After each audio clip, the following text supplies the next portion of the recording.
programs. He was the 2021 recipient of Boston NIH MS Star at Harvard. He was the Mentor of the Year award. He was also honored with the Excellence in Mentoring from the Smith Center Award. And he has a very strong track record in extramural funding, not only from several industry grants, but at this age, I'm jealous. You already have an R01, so I'm just going to be honest. Very creditable. So he just won his recently his R01, and he's all previously has had a NHL BIK 23 and an AHA Career Development Award.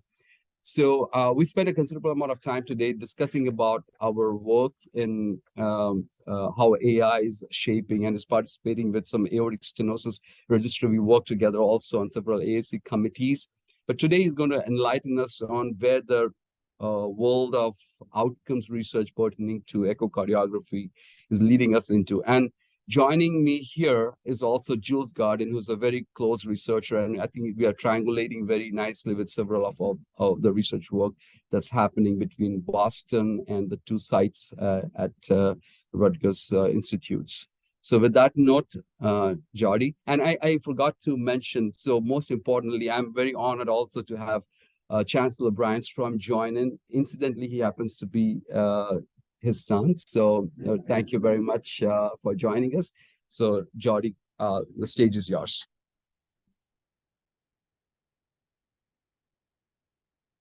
Well, thank you. If you meet my father over there, you'll know that height doesn't necessarily come as very high in our family here, but hopefully we can elevate at least the research aspects a little further. So it's really a privilege and a pleasure to be here.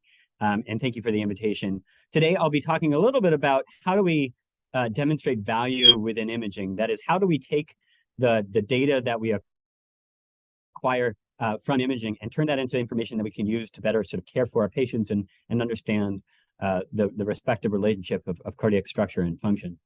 And these are my disclosures. So we'll talk a bit first about the current landscape of imaging use and value in the United States. We'll talk about the state of outcomes research and imaging and existing registry data that exist. And then we'll capstone that with a couple of case examples that use outcomes data to really inform imaging strategies and how best to image. So I start usually by bringing this graphic up. And for some people in the room, this may be a familiar graphic, but this is the Thornbury-Freiberg pyramid. Thornbury and Freiberg were radiologists who theorized back in the 1950s that in order to develop evidence around societal efficacy, patient efficacy, and therapeutic efficacy for a given diagnostic test, you first have to establish the basis of the pyramid. That is, you have to show first that a technology or a new technology that you're using works effectively, and that it works to give you the diagnostic accuracy you're looking for, as well as changes diagnostic thinking before ultimately getting to the very top of the pyramid, where you evaluate whether use of this technology as a broader scale ultimately influences the efficacy for a certain disease or disease state within society. And they theorized that the clinical impact of that was actually really more of a reverse pyramid, that as you moved up in the stage of the pyramids and evidence generation, you impacted more and more individuals because the scale of what you were doing was that much greater. And when we think about the domains of diagnostic evidence, really fundamentally, we're interested in three main things. One is, can the test actually work? Does it work to detect the target condition? Is it accurate? Is it reproducible? Is it available? Does it then change behavior? Does it alter the clinical diagnosis or alter the clinical management? And ultimately, what we're fully interested in is, does it make a difference on our patients? Does it alter patient outcomes, improve resource utilization, and is it cost effective to use? And I would argue that echo is really at this latter stage. It's at the top of the pyramid now, in that we really have a lot more to do to show the value of the testing that we have. And this is the reason behind that. So this is a report from the New England Journal from 2006, looking at the growth of and volume of physician services per beneficiary. And here you can see imaging in the purple bar and the growth in other procedures such as evaluation and management or major procedures in gray and other colors. And I don't want to get too much into the details of this, other than to say, in every year that they looked at, imaging, or most of the years, I should say, they looked at, the imaging outpaced the growth in imaging outpaced the growth in other areas. And so their target hairs and the crosshairs are ultimately on imaging to cut costs in our bloated US healthcare system. And so what we need to do as imagers is ultimately justify the cost and inconvenience of testing through evidence. And so if we look at overall imaging use, we actually don't have a lot of normative or descriptive data on the trends in imaging use in the United States, though there is some data out of JACC Imaging from Canada. And this is a group that looked at the rate of echoes per 1,000 persons. And you can see there's a trend in general from 2001 to 2009, there was an increase in the rate of echoes. But if that only tells you part of the story. If you then look at the rates of echoes as overall versus repeat echoes, you can see that the rate of repeat echoes has climbed significantly more than the rate of all echoes. And so, and I'll add a little more granularity to this. This is looking from the same paper. And if you just look at the line that says repeats performed by the same physician, you can see that over half of all echocardiograms were performed by a different physician. And so what this means is we have a crisis of credibility issue in imaging.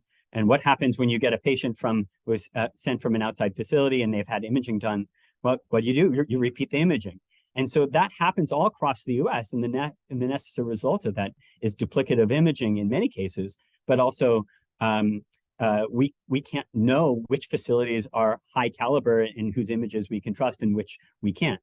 So this is from Canada, but thinking about other forms of imaging that can provide us that diagnosis, well, this is looking at individuals who had heart failure, and this is age and sex standardized rates of multimodality imaging over the course of 2002 to 2016.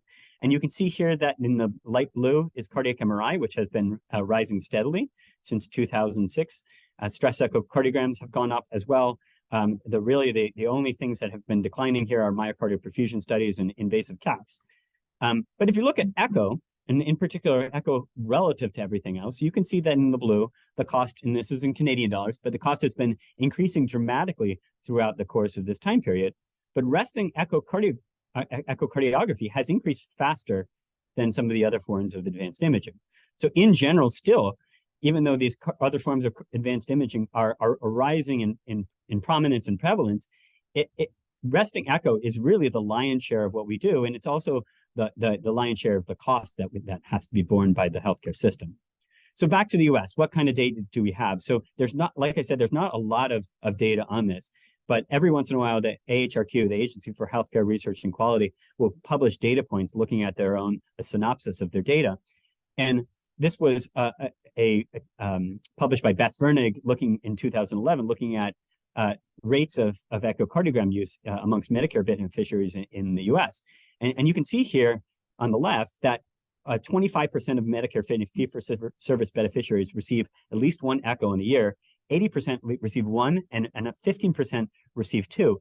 And there's enormous variability based on geography. So if you're in New York or New Jersey, or if you're in Florida, you're receiving a lot echoes at a lot higher rate than other places in the country. And part of this is probably driven by the patients we're seeing, but not all of it. And so I often say this to our fellows, what we call as normal on an echo has enormous public health ramifications because it initiates a downstream ramification of testing that ultimately leads to diagnoses or treatments.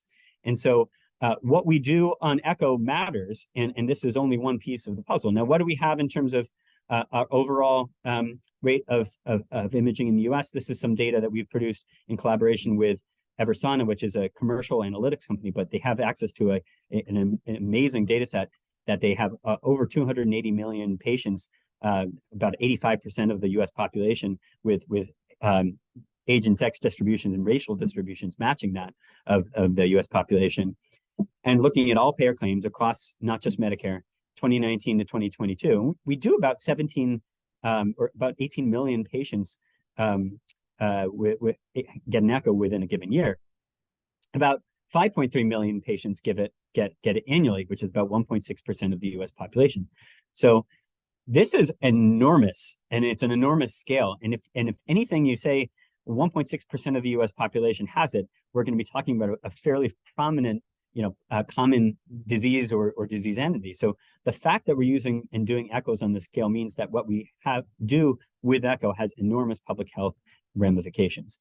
So what happens when you look at this? And if you look at the national inpatient sample, and this, some of the audience will be familiar with this research, you can see that as echo volume increases, the hospital charges increase, hospitalization length of stay goes down, and hospitalization mortality goes down on average.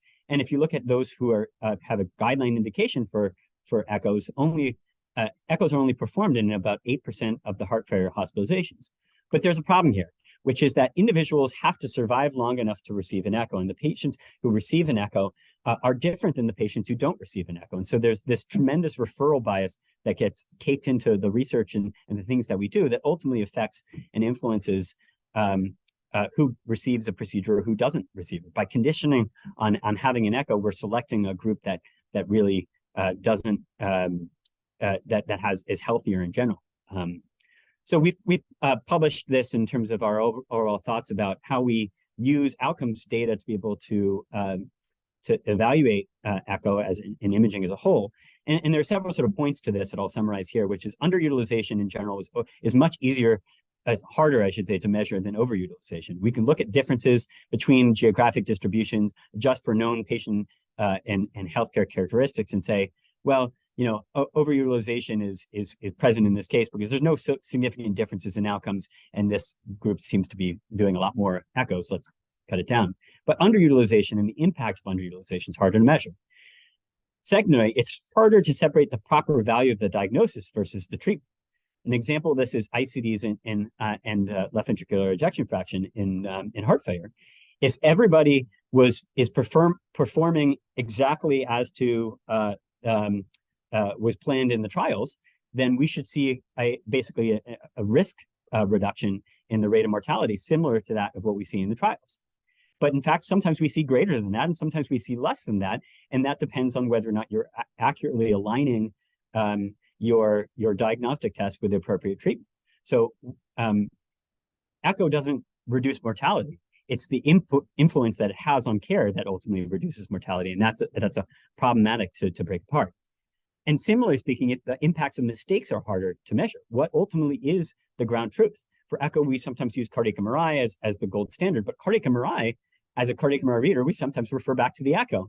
So what ultimately is the ground truth that it establishes? And other than autopsy, which we can't do on our patients, it's very challenging to really suss out. And in particular, if we make a mistake, but that mistake isn't acted upon, does it ultimately have any implications on patient care?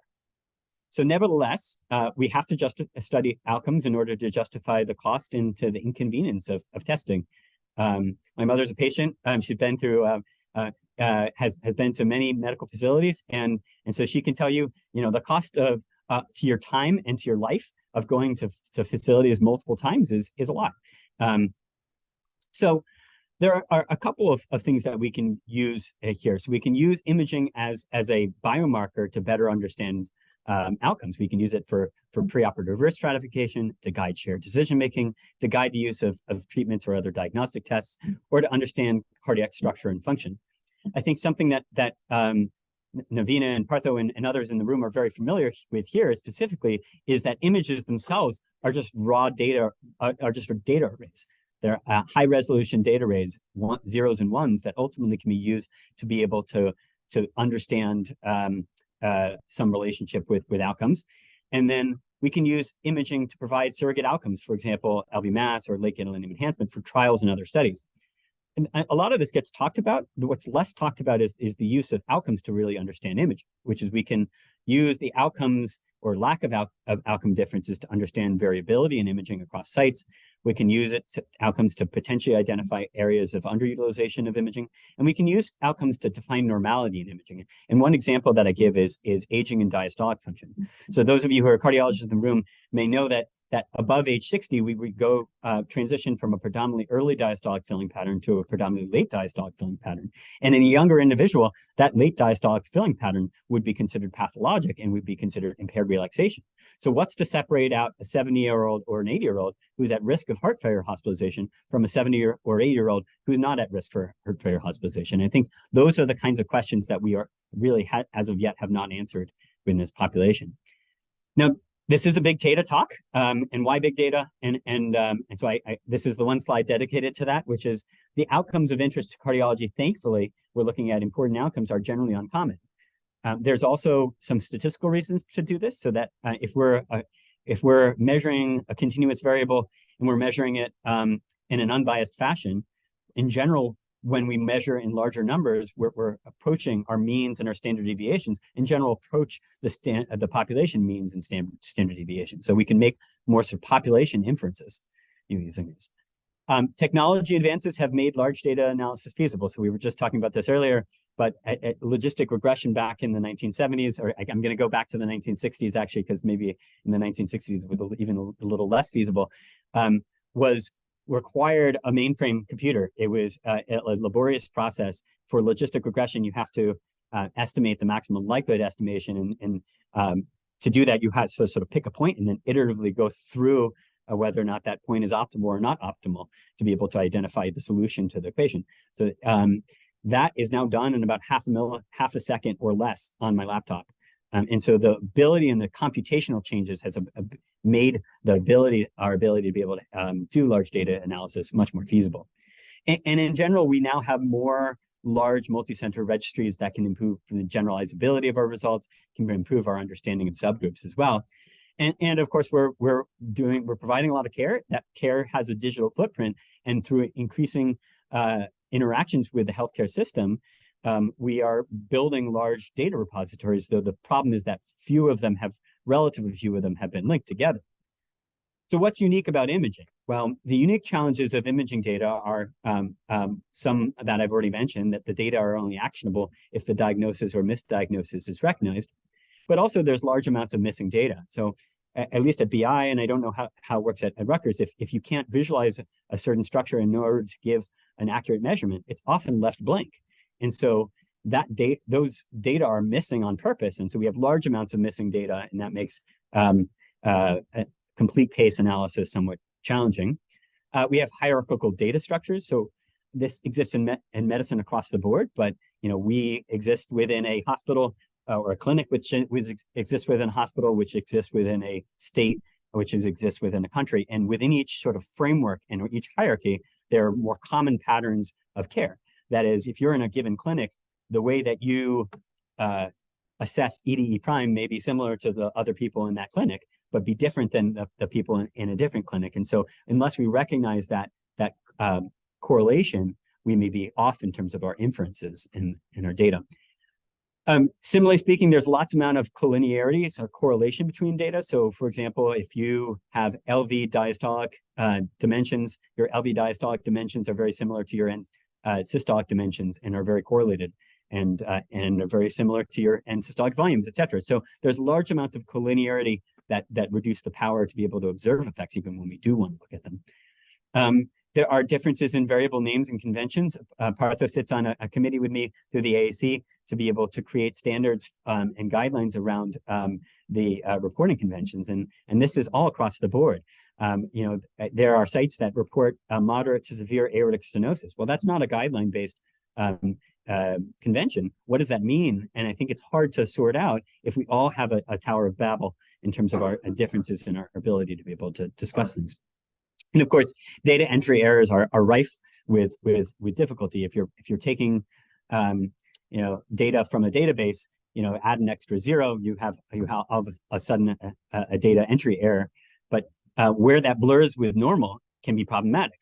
That is, if you have somebody who is an outlier, is it really that they're an outlier, or is that a data entry error? And it's hard to sometimes confirm if you don't have ancillary information. And then, of course, within echo, or within cardiac imaging in general, there's lots of different study types within a given modality. Just within echo, we have TEEs, we have transthoracic echoes, we have stress echoes, we have ICE. there's large amounts of unstructured data. So ISCV, which we use here, is a great reporting structure. It has things in a very structured fashion, but there are lots of places that report in PDFs, and they just have a block of text. And unless you're using natural language processing, we're missing out on pieces of those data. When we use the images are huge. And Parthians can attest to this. You know, you can have transthoracic images can be up to 50 terabytes in size. And so when you're trying to do this at scale, when you're talking about tens and thousands of echoes, you're talking about a massive need for cloud computing and analytics. And of course, there's referral bias, and that's important and important to remember here, and that the patients are different. This is what I call imaging leakage. I'm not sure if it has an official name to it, but the idea that some observation could be done elsewhere. So if at where I practice at BI, if somebody wants to go across town and get an echo at MGH, we may miss something about their trajectory of, for example, valvular heart disease that we would otherwise know if they had the echo at our site, but we're missing a piece of the overall puzzle. And how much of that we don't really completely know all the time. So what do we have? And this is just an example of institutional registries that we have at BIDMC. So back in the year 2000, Pam Douglas, who was the director of the lab at the time, created Encore, which is a structured reporting software. Homegrown structured reporting software, was meant to be a Y2K fix and ended up being our reporting software for 18 years. And overall, there have been 271,000 echocardiograms on 135,000 individuals. And what we've done is operationalize these and link them to 26,000 deaths in the Social Security Death Master File data, as well as linked it to 100% Medicare claims from 2003 to now to 2022. And that includes, in the subset that are Medicare enrolled, about 133,000 echocardiogram reports on 64,000 individuals. We've used claims algorithms to generate 23 different clinical covariates, and we've done extensive work on validating claims to be able to look at outcomes of interest to cardiology, things like major adverse cardiac events, QMI, heart failure, and stroke. And so now we know what happened to you before the echo, during the echo, and after the echo. And we are in the process of right now linking this entire software, not just our current software, but also 2018 and onwards, to the Massachusetts case mix data, which extends from 1973 to present, and would include an additional 126,424 echocardiograms on 68,000 individuals, and about 15,000 people with cardiac MRI reports as well during that time period. And so we'll have a wealth of information on what happened to the patients before, after, and during the echo. We also have a lot of collaborations with our ICU colleagues. The MIMIC dataset is one of the most widely used publicly available datasets for machine learning. It's generated out of clinical and lab data that comes from our ICU admissions, from over 60,000 ICU admissions, has information on blood pressures, medications, outcomes within the ICUs, et cetera. And through a joint partnership between MIMIC, MIT, and the Massachusetts and BIDMC, through the funded by a Bits and Bytes Award from the Massachusetts Life Sciences Center, we're now sort of planning the next iteration of this MIMIC data set. MIMIC 3 already has about 350 de-identified chest X-ray DICOM images linked to patient information from over 26,000 or 260,000 ED visits. We're going to be adding, in addition to that, about 145,000 transthoracic images, as well as the reports, and another 980,000 EKGs, images, and reports. And we hope to make these publicly accessible, and this will really answer the question: is what's the extra added value of doing an echo versus doing an EKG in many of these circumstances? There are also a number of existing registries that exist outside of BI, of course. SCMR registry has over 62,000 cardiac MRI reports. A portion of that is linked to death information. The Image Guide registry I'll talk more about, but is a unique collaboration between AAC and the American Society of Nuclear Cardiology to build a registry around imaging data. UK Biobank, of course, has a wealth of data. And then we've been collaborating with our colleagues over in Australia that have the National Echo Database of Australia, which contains over 40 million echo reports from over 14 clinical laboratories linked to the Australian National Death Index data, which is over 60,000 deaths. If you don't like that, we also have governmental federated data networks. So in a federated data network, which include the Sentinel network, the CORENET, and NIH Collaboratory. In these cases, the data live locally, but when there's a project, the project request is sent out to the individual sites. And then if the sites choose to sign on, they only upload the data that's relevant for that particular study. So it's a way of getting around these issues of data sharing and HIPAA by keeping the data locally, but yet allowing people to collaborate effectively.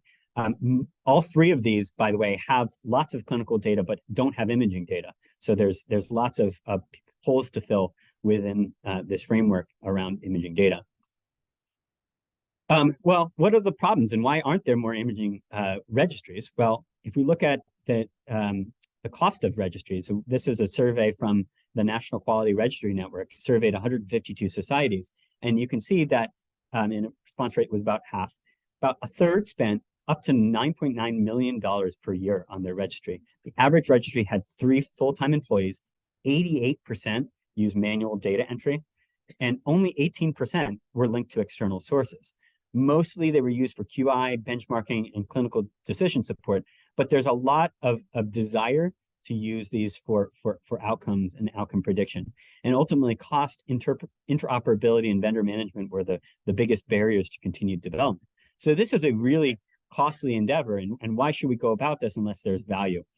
And so this is the ASE Image Guide Echo Registry data, and I should say as a point of sort of clarification, I chair the Image Guide Echo Registry Committee.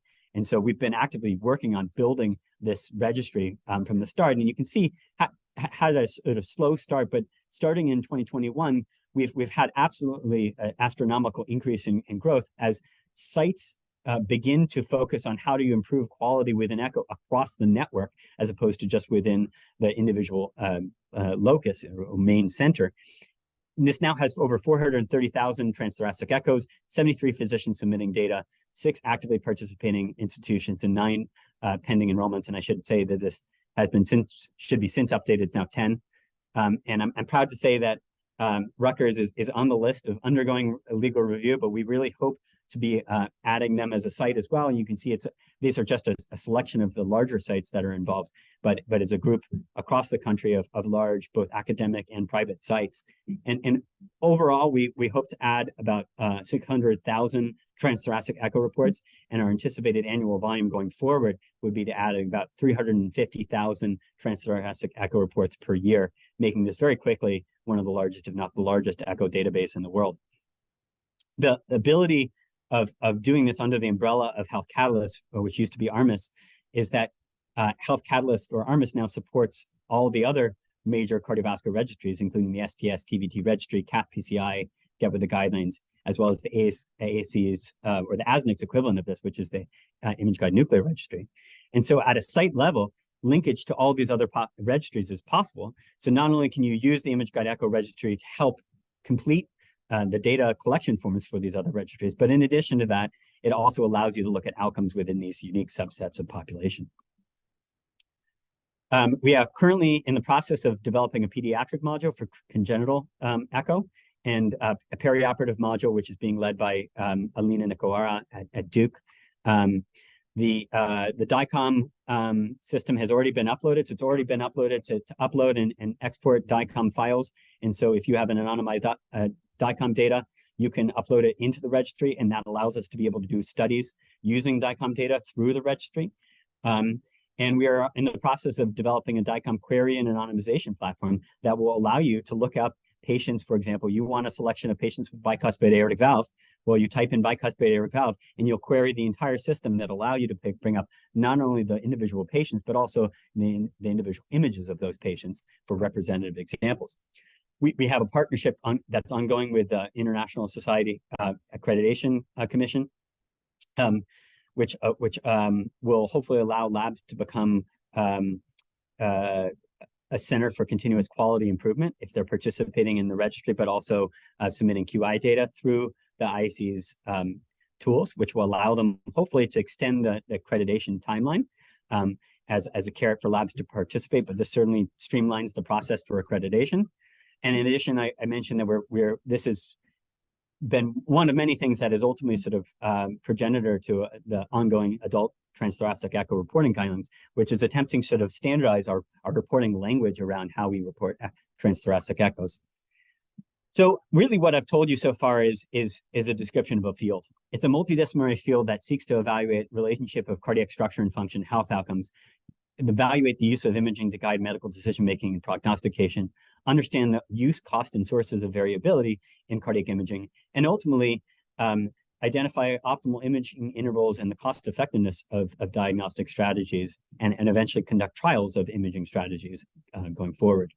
And the methods that are necessary for this are not just the traditional epidemiology and biostatistics. We also need to know a little bit about cost effectiveness as well as data science. Machine learning and database management is incredibly important, and health IT is incredibly important in this as well, to be able to use a variety of data sources, including registries, structured, unstructured images or image reports, trials, claims, and otherwise multi-center registries to put this data together. So I've talked a lot in theory. Let's put it into a concrete example, and I'll give you two case examples. So one is near and dear, I think, to everybody here, as well as up in Boston. It's a 75-year-old with COVID-19 with hypoxic respiratory failure, intubated in the ICU, unable to give a history, has a history of multiple cardiac risk factors, and somebody, because they were hypotensive, decided to check a troponin, and it was positive. So this is what you get in terms of your imaging. And so for those of you who haven't seen a lot of echoes, I'm pointing to my parents in the room here. This is what we sometimes get. This is what my old lab director used to affectionately call no cardia, which is you don't see anything here, and it's very, very difficult to discern what's going on. So then you give ultrasound enhancing agents, and you can clearly see, and this isn't, I don't know if it should be replaying here, but this shows in inferior, this is a two-chamber view, and you can see that this inferior wall is hypokinetic. And ultimately, this is a patient who had an inferior MI that would have otherwise been under-recognized or unrecognized without review of the images. So ultrasound enhancing agents or ultrasound contrast are safe and effective agents for left ventricular opacification. There's a report from over 4 million patients undergoing inpatient transthoracic echo, 2002 to 2017 by Mike Main and Mid-America Heart Institute. Of those, only 1.4% received contrast. Controlling for case mix, those receiving contrast were actually less likely to die within a given day. Now, I don't think that necessarily the use of the contrast was causatively related to why they survived, but it certainly indicates that there's not an excess risk of these agents. They're effective. So there's a study out of Houston Methodist looking at 632 patients receiving contrast for left ventricular opacification. The rate of uninterpretable studies dropped to almost undetectable, and the rate of technically difficult studies dropped down to 10%. And that was associated with a change in management, most significantly, in about a third of cases, including over 2/3 of SICU echocardiograms. So these are the sickest patients in the hospital, and ultimately there's a lot of downstream procedures that are avoided by making the correct diagnosis up front. They're cost effective. So if you look at that Kurt study, they would result in the net savings of about $122 per patient, or $77,000 overall for in the course of that study. There have been other studies looking at this as well. So a study out of Oregon looked at patients who received myocardial contrast echo perfusion imaging towards evaluating patients in the ED with chest pain. And in general, it decreased or prevented about 207 admissions for chest pain, decreased observation for 316 others, with a net savings of about $900 saved. And then, of course, if you have sonographers give these, it's better for your center because you end up using it a lot more frequently. And of course, with greater than 10 minutes of time saved in a given study, the net benefit of contrast in terms of cost savings only increased. So what's the problem? Well, they're underutilized relative to needs. So this was looking at our own data set, looking at the ENCORE data set, 171,000 echoes and 97,000 patients at BIDMC that we published. In the red here is the probability of suboptimal image quality. In the blue is the rate of ultrasound enhancing agent received. And so overall, we unfortunately, as a site, weren't using a lot of these. We've changed our tune, but we've only had about 2.6% of all transthoracics receiving ultrasound enhancing agents, whereas we know about 10 to 20% of all echocardiograms are suboptimal. And when you compare the rates of increase, if you look at ultrasound enhancing agents by alone, you'll say, wow, we're using a whole lot more of them now than we did beforehand. But that's only one part of the picture. You have to look at the people who potentially were candidates for this, but didn't get it. And so the rate of suboptimal image quality is increasing faster than the rate of use of ultrasound enhancing agents. And the use was proportionally greater amongst inpatients who are sicker, but also have IVs in place. So why do we see these trends? Well, one is there's a growing understanding of safety. As you may know, there was a black box warning that was put on these agents because of suspected risks of high cardiac events in the short-term time period after the administration of the contrast. That was before all the safety data have come out, and since then, the black box warning has been ameliorated. And in 2008, that was where there was a major change in the labeling, and we saw a large inflection in rates of use. The agents are increasingly available. There's a growing list of indications, and as we use echo in a broader population, we're using them more frequently, but also the rates of suboptimal image quality are increasing. Well, why is that? Well, if you just look at the mean weight that we have in our population, you can see that the mean weight has gone up substantially of the patients that we're treating. We're using echo in a broader population, and there may be also some changing perceptions about what suboptimal image quality means. And there are really four, and we published this on this before, and there are four overriding practices that heavily influence use. One is having a standing order for contrast administration. Two is enabling sonographers at an institutional level to make the decision to administer contrast at the point of care. Three is training and enabling sonographers to place IVs.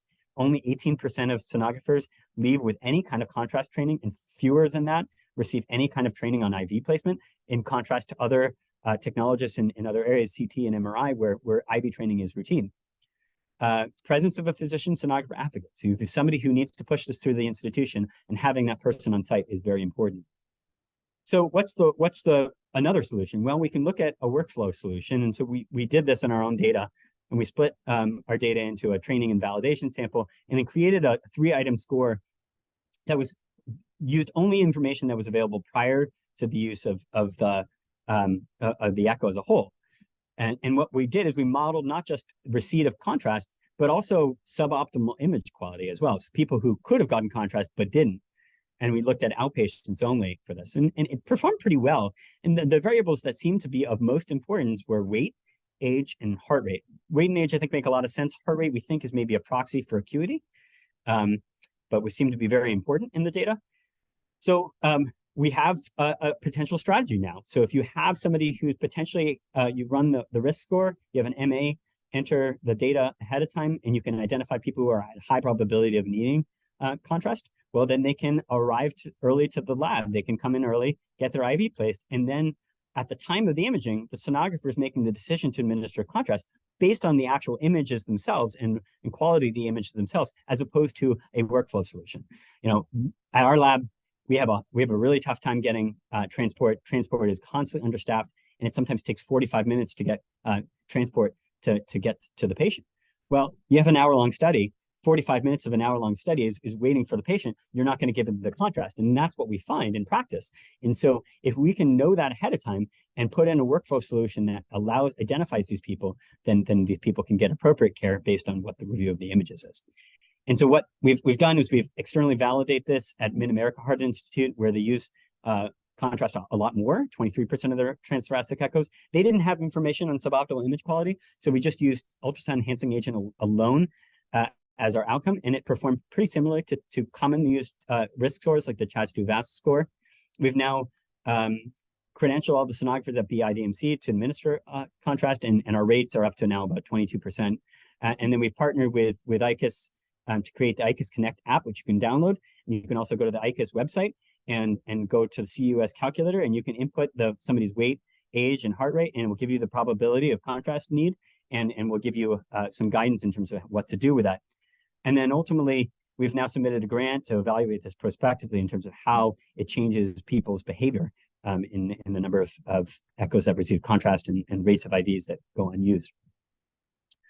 So you tell me you're not interested in contrast. That's fine. We can hopefully pique your interest in a different area. So this is the area of valvular heart disease, but a representative patient that you might see in your clinic, a 72-year-old with hypertension, hyperlipidemia, diabetes, and moderate aortic stenosis who presents with dyspnea on exertion for a year.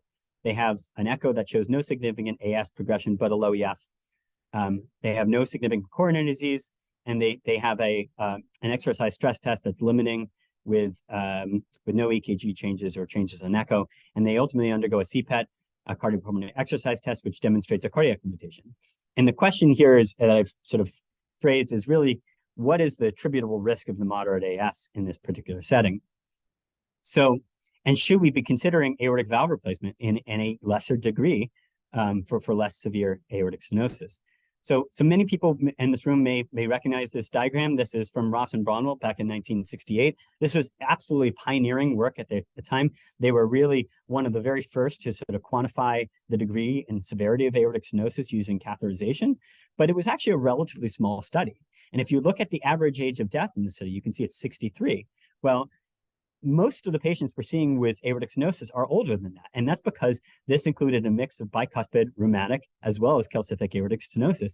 And it was something on 100 and change patients. And so we rely on this observation to say that there's this very long latent period where people don't have any symptoms, but all of a sudden, once you have developed symptoms, then there's anywhere between 2 to 5 years of runway to be able to fix the valve before people have mortality. But flipping this on its head a little bit, now we have a lot more data, we have a lot more information. Can we look at it overall? And this is from JACC Cardiovascular Imaging, a meta-analysis of 25 study, 12,000 moderate AS patients. And what you see, at least in the observational literature, is there's a seemingly a graded increase in risk across the spectrum of aortic stenosis severity. And then there's not this cliff that people drop off, but that there's a relative increase over time, and that's particularly the case when you have an EF that's low. If you look at the economic impact of it, and this is a research we published in Lancet, looking at the economic cost. This is using Australian dollars with our colleagues from Australia, but you can see that as you get into less severe aortic stenosis, the economic impact of doing something about that aortic stenosis is much higher because there's a lot more people with this. Overall cost for AS in general were about $400 million in US dollars and 400 in men, and then about 467 million per year, or sorry, in women. So this is an astronomical public health crisis that we have. And as the population ages, we're going to be seeing a lot more of this. So we set about to do a study on aortic stenosis with the group from NEDA. And NEDA had published an article a couple years prior to this that suggested that moderate AS patients were at similar risk of dying to those with severe AS. And I got a call from one of our TAVR interventionalists, Jeff Popma, saying that they were starting the trials on moderate aortic stenosis, but they had no idea how to power these trials because they didn't know what the expected event rates would be. And can you run a large retrospective study to be able to look at this? Well, we said, absolutely. And we can combine the resources of our dual data sets to be able to provide complementary information. So one is within the US cohort, we have, of course, granular clinical phenotyping, but it's single center, it's predominantly inpatients. We have information on non-death outcomes, but it's restricted to those who are over 65 at the time of their echo. Whereas in the Australian cohort, they have a large data set. It's multi-center, academic and community sites.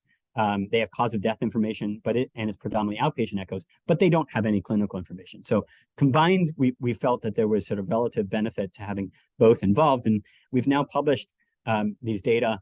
And then if you adjust for age, sex, echo characteristics, and over 30 clinical lab and treatment variables, you can see a very similar trend here, both in the US, which is in the blue, as well, sorry, in the red, and Australia, which is in the blue. And remember that the US is more inpatients, and so that's why they have a slightly higher risk in general. But there's a linear gradation in risk across the severity of aortic stenosis and severity parameters. And if you look at raw mortality, this is what we see as well. And this is consistent across every single subgroup. If you look at first versus last echo as the baseline, doesn't make a difference. If you adjust for the time that they spent within each AS stage, doesn't seem to make a difference. If you look at cardiovascular specific death in the Australian cohort, doesn't make a difference. If you look at the under or age 65 population, it doesn't make a difference. There were significant interactions by prevalent heart failure or coronary disease. So if somebody has heart failure or coronary disease, any amount of AS, even mild AS, was significantly associated with mortality, and there were not significant differences amongst the different groups in terms of degradation and mortality. And this was met with a lot of skepticism, I should say, because people said this can't be. People can't be dying of AS, and I'll get to the caveats in a second.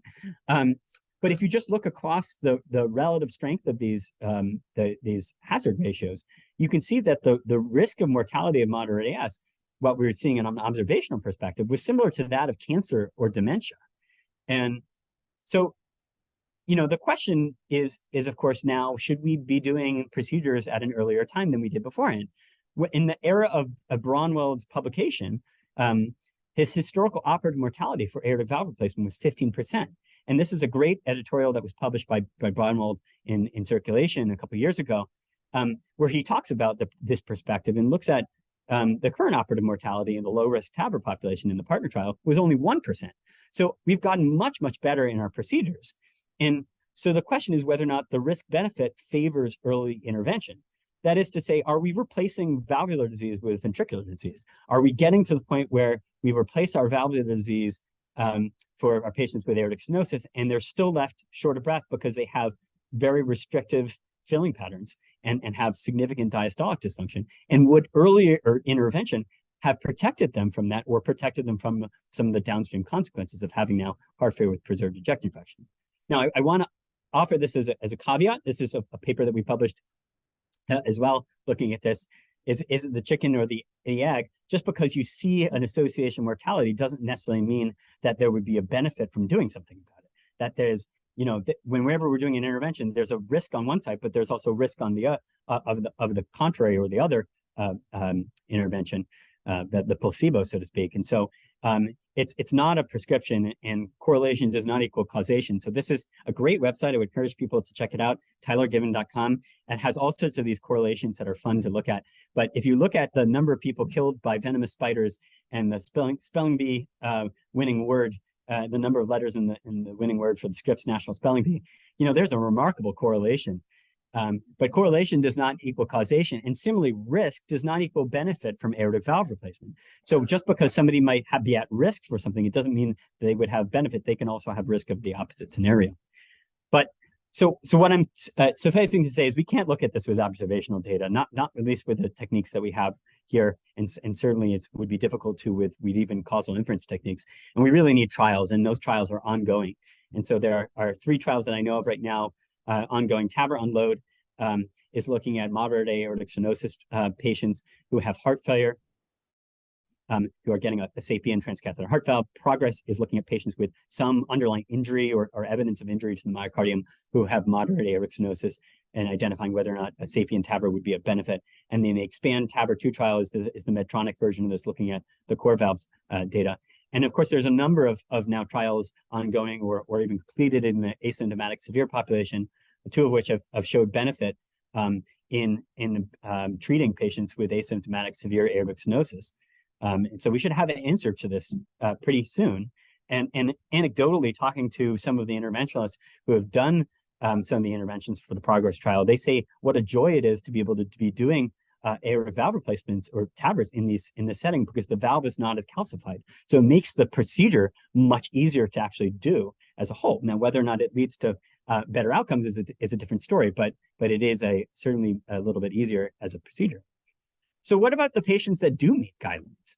Well, if you look at the Euro Heart Survey, about 1/3 of patients with valvular heart disease didn't undergo interventions. And of course, referral for aortic stenosis is incredibly low.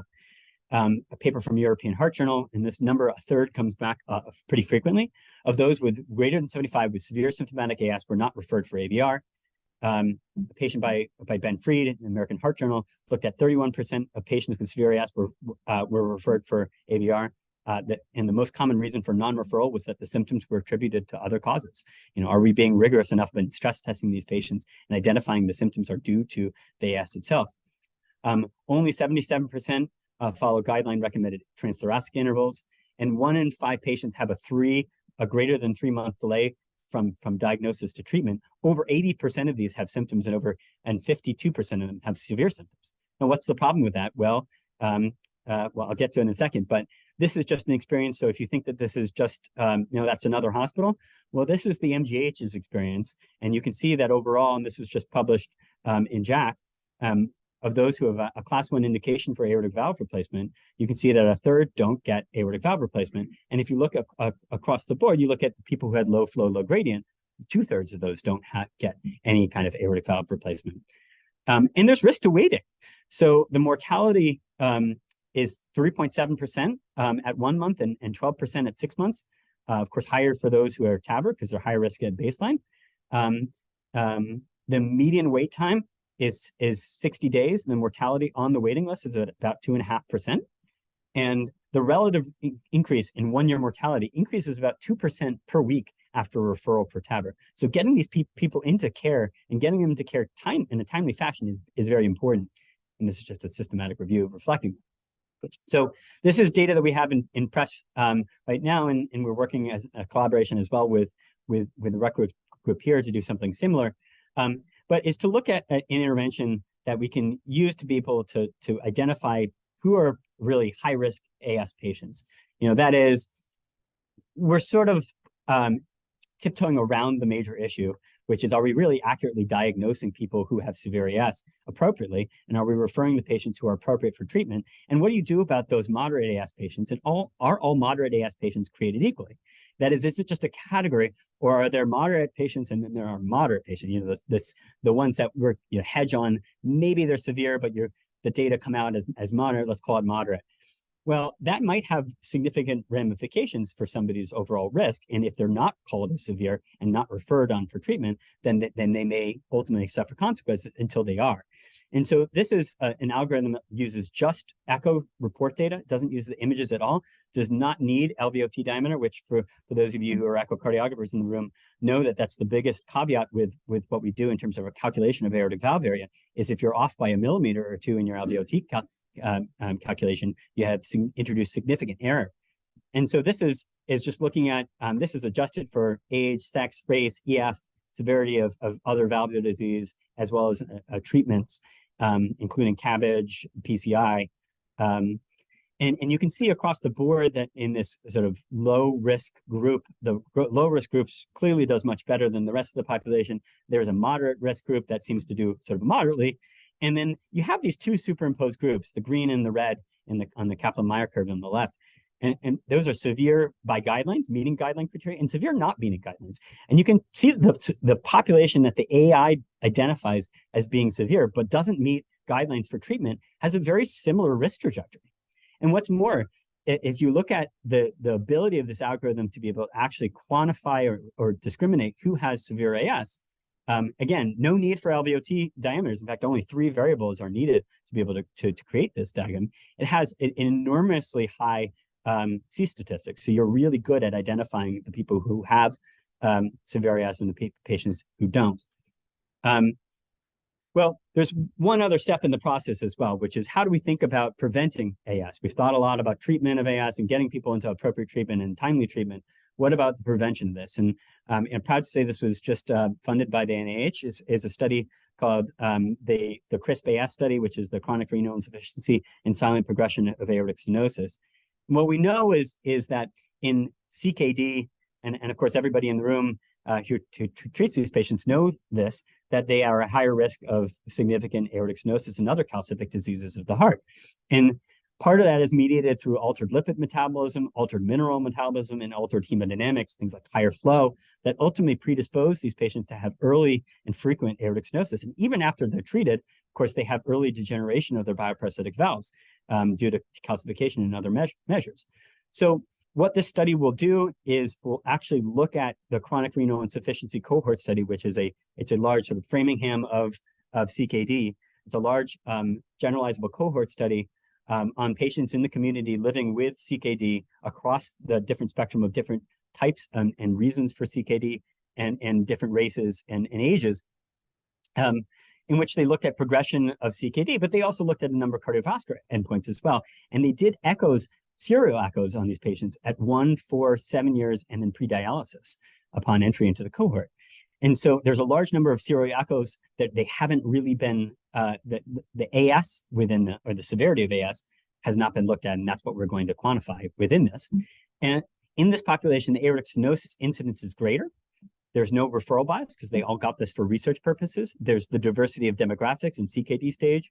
And there's also a lot of information that we know about them. There's granular phenotyping with blood and urine, as well as a lot of other imaging, such as pulse wave velocity or coronary calcification, aortic valve calcifications, etc. And there's also adjudicated echo data and outcomes. And these were well-done echoes that were done at a routine interval with modern echocardiographs.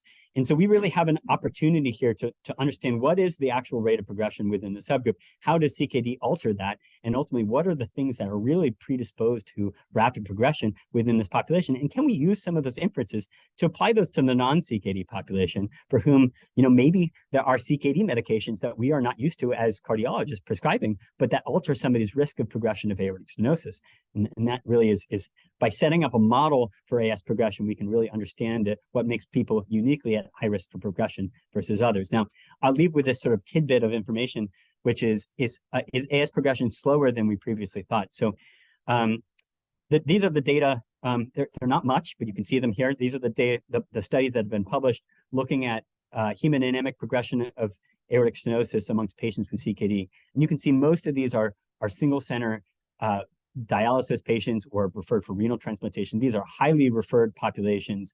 And you can see that the rate of aortic valve change is high. It's higher than what has been predicted. And based on Catherine Otto's data back, now many years ago, the previously published rates of progression are that people should have a decrease in their aortic valve area, on average, about 0.1 centimeters per year, and an increase in their peak velocity about 0.3 meters per second per year.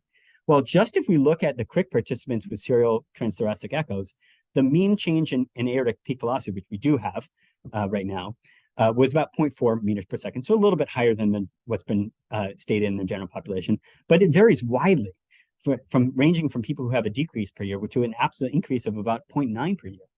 And if we look at the ARIC population, where they've already looked at serial changes in aortic valve progression, we can see that amongst those with serial echoes, the mean change was 0.04 centimeters per squared per year, which is substantially less than what's been published so far. But there's a massive range, and ranges from a decrease in 0.4 to year to an actually increase in aortic valve area.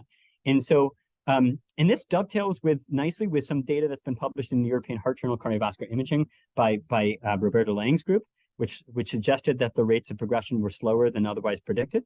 And so we really need to get to bottom of this. What is it that causes people to progress? And can we identify those factors ahead of time and treat those patients accordingly? So in summary, rising costs of cardiac imaging have forced the hand of us as imagers to justify the value of imaging. Imaging registries, particularly when we link those with outcomes, can be used to demonstrate value, though we need better risk stratification and prognostication for patients, as well as pathophysiologic insights into diseases and understanding gaps and variation in care. Outcomes in research is a unique discipline within cardiac imaging, and it has its own distinct set of methodologies, challenges, and questions. And aortic stenosis in particular represents a really important use case that affects all of us, where we can use imaging data to better inform clinical management and mechanistic insights. And so with that, I'd like to thank everybody in the room, and would like to take any questions.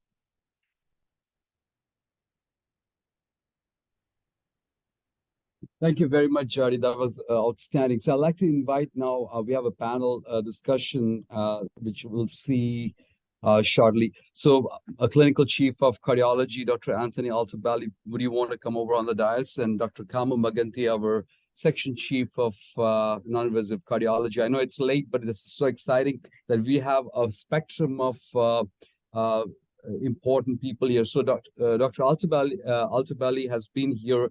He's been the gatekeeper of quality in the RWJ system, and I think he's one of the most staunch believer in how we need to be maintaining the quality of the reports. And Dr. Maganti comes in from Northwestern, so we have Northwestern, Boston, we have New Jersey, and then we have Dr. Jules Gardin there, who's been a very well-revered figure in National Society of Echo. So I'm going to start by asking a very provocative question. We talk about quality, we talk about what we need to do. We have a lot of sonographer audience. I want to be very sympathetic to the current needs and the climate that we are currently in. We have an astounding number of requests, and that's only going to increase of echoes to be done, number one. Number two, our workforce looks like it's getting limited. We don't get paid for the sicker patient in the hospital because they need the echoes, but they are under DRG. so we don't get really well paid. Perhaps we need more contrast there, but so we are also in all this economic times of how do we justify. On top of that, many of these patients are scattered all across the hospital, and the sonographer are running around to get the echoes. How do we do quality in this kind of environment? And this is a practical issue. So I'm going to start with maybe Dr. Altabali has a solution, and then we'll go across and see what our astounding group of investigators here is going to respond to. So, thank you for a really wonderful talk. I think really Parco highlights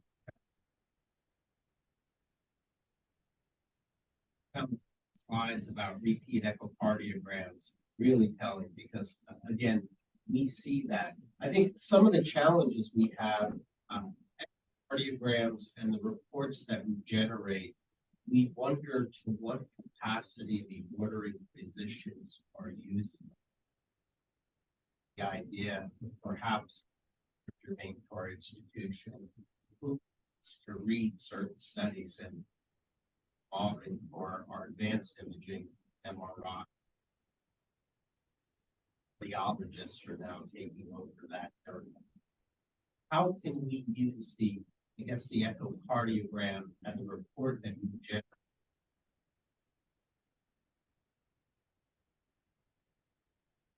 kind of a static document that presents a narrative that may not truly address what the needs are of the practitioner caring for the patient? Do you want to respond to that? Yeah. Should I take both of those questions? So I'll take the first one first, and then so I think this is the quality problems in imaging in general, but particularly in echocardiography because of the limitations of the technology and acoustic shadowing, et cetera, and also the reliance on essentially skill to be able to acquire appropriate images is very challenging, and it's very challenging for reproducibility. And I always start with the sonographers because I think that the lab starts and ends with the sonographers. To get good quality input data, that is an incredibly important thing. And we have to value our sonographers and our sonographer workforce and understand that people who are sonographers are not just technicians. That's the cognitive burden of this as well, and the cognitive pieces that they bring to the equation that ultimately are going to elevate this field going forward. But I think AI will help with that. And so AI, a number of different developments within AI are important. So there's a company called Caption Health that's developed, essentially trained in a machine learning algorithm on slight tilts and variations in the images to be able to say what's a good parastral long image, and will tell you where to put your hand. And they've demonstrated that you can take novice users, and those novice users can pick up the echocardiogram and can learn, but not only learn from this, but can do a diagnostic quality echo and get good quality information. And that company's now been bought by GE. So GE is planning on incorporating this into their big box machines that ultimately they will use to be able to help provide imaging guidance. And that's great for trainees. It's also great for sonographers. It's great for the population as a whole. And we can use that even from a rural health triage standpoint to be able to help identify which patients really need the echo right away. If you have a primary care physician who's I gave this grand rounds at University of Iowa, and there's somebody 200 miles away who is referring patients in for echoes. And so the patients have to travel that whole long distance and they find out they have a normal echo. Well, wouldn't you like to know that ahead of time? And wouldn't you like to be able to triage the appropriate patients up front? So I think the future looks like a hub and spoke model where the main centers are ultimately seeing a lot more pathology and a lot more of the normal echoes are diffused amongst the community. I think another thing that will help push that along is the development of point-of-care ultrasound, and in particular ultrasound patches. I do think that there's been a number of publications recently about ultrasound patches that you can stick them on your skin and they can real-time image the left ventricle, both during stress testing, but also during other periods of time as well. So you can imagine this as your next Zeo patch, your Holter monitor. You send somebody home from the hospital for post-acute care with a monitor, or a pericardial fusion with a post-acute care monitor. But I think the long term is as the technology gets miniaturized, it's going to go out to the community. And the GE and Philips and all these large companies, they have it in their mind that their market is broader than just the hospitals. It's the entire community, and it's the people who are getting iPhones and Apple Watches. And there's this sort of, that creates its own challenges, but it also means that our patients are going to be coming to us with the ultrasound that they themselves acquired or they got in the community. And dealing with that information is going to be a much different situation than what we have already. So I think we'll see fewer of the normal echoes is my way to say it. And echo is it's not a great screening test, I should say. EKG is a great screening test, but yeah, echo is still used in many ways as a screening test, and that's challenging. I think. How do we promote quality? How do we promote translatability in these reports? Well, first of all, we have to get on the same page. We have to make sure that our language is the same so that we're communicating across. But also, I think we have to have recognitions for high quality labs that are doing the right thing, that are ultimately coming back and trying to making sure that if we're saying that our EF on the report is normal, that in fact, we're not reporting an EF that's highly abnormal. Or vice versa. I mean, there's sort of internal consistency, but there's also consistency across a number of different metrics. We all know there are high quality labs for whom their echoes we would most likely trust. So how do we identify those people, and how do we ultimately use some of these types of data to better support quality performance within a lab? And it starts with measuring the data. It starts with actually understanding what the landscape is, because there's a very big gap right now, I would say, between the theory of echo and the practice of echo in terms of what actually gets done in the clinics. And we might be talking on the rooftop, so make sure you're not including part of your annulus as part of your strain measurement, but what actually gets done in practice is a little different, and knowing where those depart is really important. So I think having some standards that we ultimately establish as a field is going to be important. But to do that, we need normative data on what the performance is to really understand where those gaps are. I think, we have 13 acute care hospitals in our trying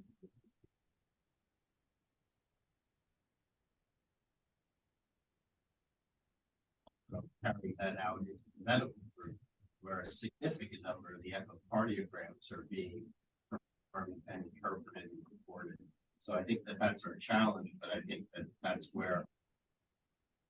Well, I'll just put in a plug for the ImageGuide Echo Registry then, which I know you're in the legal process at least of joining, because that will allow you to look by site and say, how are the sites differ? How do the physicians, how do the sonographers differ at each individual site, so that you can really unpack your data and understand where the quality gaps are.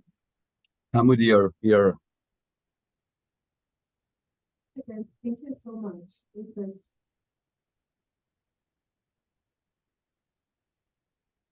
of your hardware brand, I was thinking all the others that have been tried out didn't really, at least in the non-end stage renal disease patients.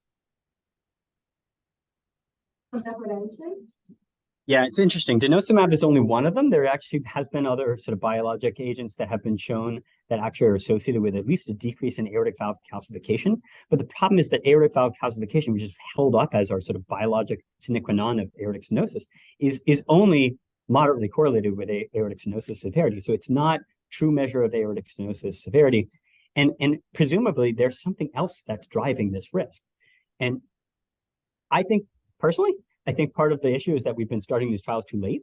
The moderate, the AS progression study using statins was in patients who already had advanced disease. And if we started earlier in life to be able to prevent these patients from progressing further, I mean, I think there potentially could be some benefit, but nobody's going to do a trial of, a lot of people following them for their entire lifespan. And so we have to rely on some of these observational features and things like Lp(a), which we know has very strong associations with incident aortic stenosis. There's no reason to think that couldn't be targeted. And in fact, there's a trial ongoing looking at Lp(a) as prevention of AS. But I think that part of that is, and I don't know where that trial is going to end up, but I do think that there's this temptation to select for a very advanced population. And really, probably the benefit is in the early population. But there may be some other things. There may be things like fatigue. We measure all these things in the bloodstream that are important to nephrologists, but I didn't know about until I started writing this grant. Things like fatigue A, which are modifiable features associated with calcification, but don't necessarily have drugs currently targeting. And so there may be something that's on the market right now, but there may be something that we can develop that ultimately drives that risk down further, even in the non-AS population. I keep thinking along the lines of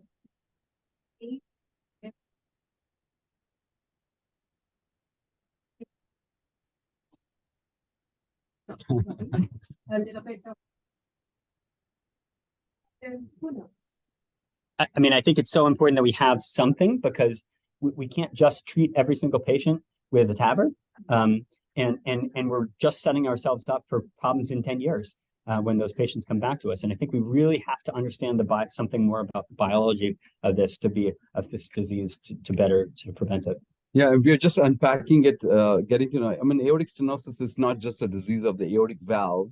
I mean, these people come with all kinds of multi-system issues. So there's a commonality of issue that because it's a one system approach that we need to take about in these patients. Now I'd like to call in Jules. I think you've been waiting for your turn for some time. And I know that no I've been enjoying this immensely. Jordy, what a beautiful panoramic talk. And, you know, I think we've been talking a little bit about aortic stenosis, but I want to move back to what you were covering a little bit earlier in your talk. And that has to do with establishing value of different techniques. And I think, you know, of course, in terms of echo, some of the things that you cited in terms of ultrasound, in terms of perhaps patches at some point, but, you know, caption health in terms of improving sonographer images. But to take a step back, I think, and you alluded to this earlier in your talk, I think that the AI initiatives will help us determine the relative value of different imaging techniques in terms of sort of staging some of these, for example, echocardiograms. For example, you know, as we make more improvements in our ability to use AI algorithms, how maybe an EKG, which we're calling a screening test, can tell us that, you know, we really ought to be doing, say, echoes in people with AS with or without renal disease at specific intervals based on what the power of big data tells us. And then we can do this also with other testing, whether it's CT or CMR. And then, of course, the answers are going to change, sort of temporal changes in the ability of the images to be optimal, and also in terms of our AI algorithms. So I think you have a lot of work, many years because the questions will remain the same, but the answers may change with time, and I'm sure they will, Jordy. Well, Jules, first of all, it's an honor to have you present and to hear from you and hear those compliments is really fantastic. So thank you for joining us. I think it's a wonderful question, and I think it's a wonderful point.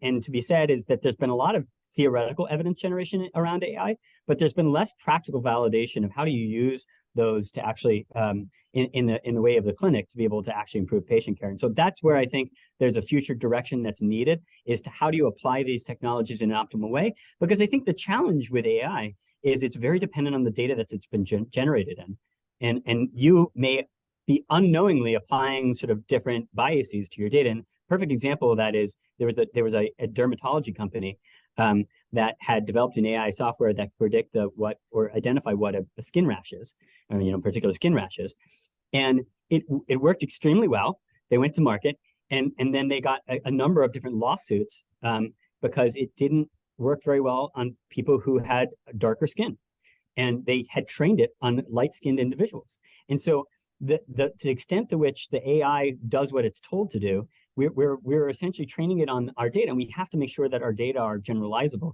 so that they're giving this the kind of inferences that we ultimately need to, and that we can trust it. And to what Partho and his group have been doing is that, you know, explainable AI. We need to understand it a bit better to understand where it's erring and what the deficiencies of the data are, because there's a whole lot more that we can do.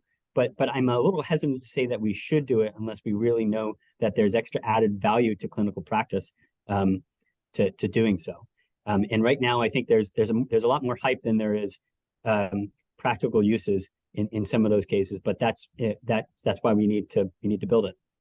And so for some of our trainees who are still present here and enthusiastic and are applying for cardiology, this is the best time to ask questions. I mean, there's so much to be done and unpacked and unlearned. unlearning, we have to unlearn cardiology to learn more, because some of the paradigms from the past probably going to change. The taxonomy of diseases are going to change. The way we report and take care of patients is going to change. So this is fantastic opportunity. And look upon the authenticity and the caliber of people we are here in a panel. And really this makes me excited, and with engineers in the crowd who are ready to design. And there are so many people in residency who are working on AI projects. I think this is very exciting moments, and I think we should continue the work. Any other questions? I would just want to open up for the audience. This has been a long day, and I want to thank everyone for being present. Yes, there is a question, important one. Yes.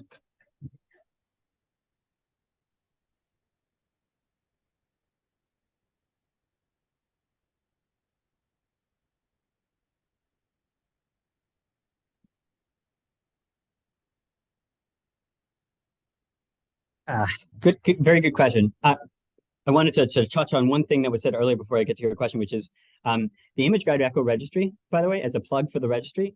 One of the intentions of this is to get multi-center, vendor-agnostic representative data that ultimately will include representative images that we can train an AI on.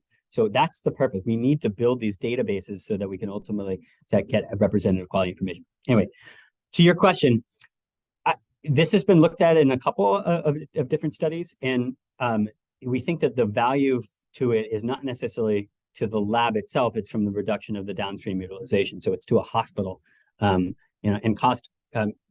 If you're sort of cost economist or cost effectiveness researcher, cost depends on your perspective. If you're society, if you're a hospital, if you're an echo lab, and to the echo lab, of course, yeah, it costs money. I see the budget sheets for our hospital day in, day out. But I justify that by understanding that we're getting extra diagnostic quality information up front and not having to bring the patient back for other studies. Thank you very much. And if there are no other questions, I'd like to acknowledge some people who really play a very important role in the grand rounds. Andrea, please come on over, because you're the one who coordinates. So thank you very much for all that work that you do. And Dr. Yanmala, who's our engineer and also assisted all the. Thank you very much. Have a good night. And I think we'll continue this journey. We'll look forward to your presentations in the future and the collaborations. Thank you very much.